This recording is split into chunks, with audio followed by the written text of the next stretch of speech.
My mom would be at all my sporting events. Let's say I was playing football, okay?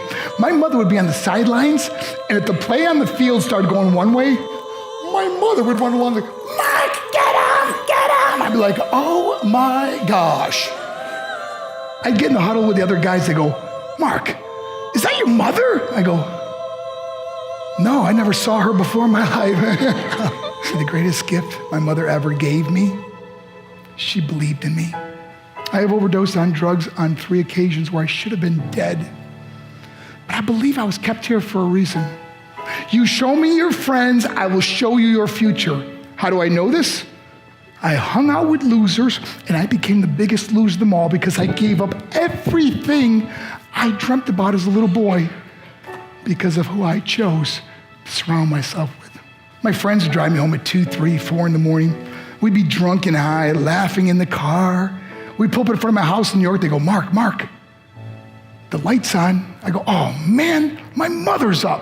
See, my mom wouldn't go to bed until she knew her son was still alive. I'd walk in, she'd say, hi, Mark, how was your night? I go, it was good, Mom, I'm just gonna go to bed. She goes, can I talk to you for a minute? I go, Mom, I'm tired, I'm just gonna go to bed. She goes, Mark, I haven't seen you all day and all night. Can I please talk to you? I said, man, just leave me alone. You bug me. I'd slam my bedroom door on the one person who believed in me. I was on a worldwide tour and we were wrestling overseas in Japan. After my wrestling match, I went upstairs in my hotel room and I fell asleep. There was a knock at my door at 3 o'clock in the morning. I got out of bed, I looked through the safety window and I could see it was a Japanese promoter. So I opened the door and he said, Mark, you need to call home. There's been an emergency. I went and got on the hotel room phone. I called back to the United States. I said, hey, what's going on? They said, Mark, I don't know how to tell you this. I said, just tell me what happened. All of a sudden they started crying. They go, Mark, I can't tell you. I said, just say it. They said, Mark, your mother died. I just threw the phone down. I ran out of my hotel room. I took the elevator to the lobby, and when the doors opened up, I just ran out into the street. I mean, there was no cars, there was no people. It was 3 o'clock in the morning. And I walked down the middle of a street in Hiroshima, Japan, and I remember looking up and just saying, Mom, I am so sorry. I flew home for her funeral, and I was so nervous to walk up to her casket, so I just stood way in the back. And I kept looking from a distance. I kept thinking to myself, Mom, please wake up. Please get up. And then I finally got the nerve to walk up to her. And as I got closer, I could see my mom for the first time. I mean, she was so beautiful. She was dressed in white. I mean, she looked like an angel. And I just stood over it. I said, Mom, you are my hero.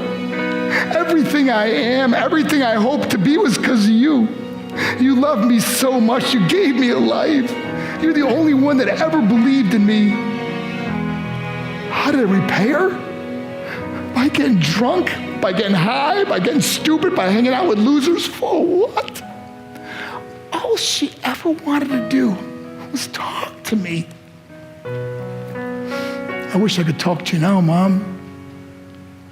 I wish you could see what I'm doing. Why couldn't I have been a better son?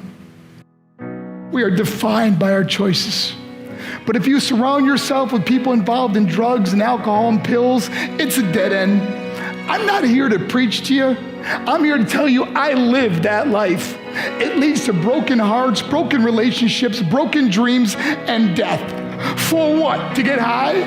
If you have a mother or a father, when you go home, tell them how much you love them. See, my whole life was about being rich and famous. I had to be a millionaire. I had to win the race. I had to win the race at the expense of my marriage, my family, my friends. For what? To be all alone in the world? I learned what is truly important, and that is how precious this gift of life is, and our families, and how quickly it can be taken away. See, I no longer live in time. I live in moments. See, it's not what's in your pocket that matters. It's what's in your heart that truly matters. Love Love is just a word until somebody comes along and gives it meaning. You're the meaning.